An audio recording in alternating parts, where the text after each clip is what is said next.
Сәлем достар, менің YouTube каналыма қош келдіңіздер. Бүгін сіздермен талқылайтын тақырып өзіңізге пайдалық мен қараңғы атты тақырыпты қозғағым келіп отыр. Яғни бұл жерде мен сіздерге нені айтамын? Өзіңізге қамқорлық таныту жайында айтатын боламын. Яғни мысалы яғни біріншіден бұл мәселені мысал ретінде сіздерге түсіндіріп кетейін. Мысалы өзіңізде қолыңыздағы бар затқа күтім жасамасаңыз, ол міндетті түрде бұзылады, сынады, солай емес пе? Сол сияқты өзіңізге де әрдайым қамқорлықты танытуға, яғни қамқорлық жасауға күн сайын бір уақытыңызды бөліп тұруыңыз қажет.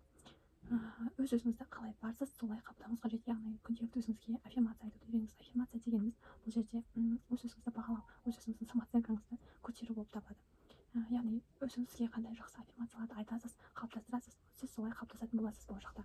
Сонымен қатар өзіңіздің ешқашан да біреудің алдында өзіңіздің самооценкаңызды түсіруші болмаңыз. Мысалы біреу сізге сен сондайсың, сен қолыңнан ол келмейді, сен олай бастай алмайсың, олай істей алмайсың деп бір жұмысты бастайтын кезде өзіңізге біреу солай кедергі жасап сондай ойлар айтатын болса, сіз оған мән бермеуіңіз керек. Яғни сіз өзіңізді бағалауыңыз қажет.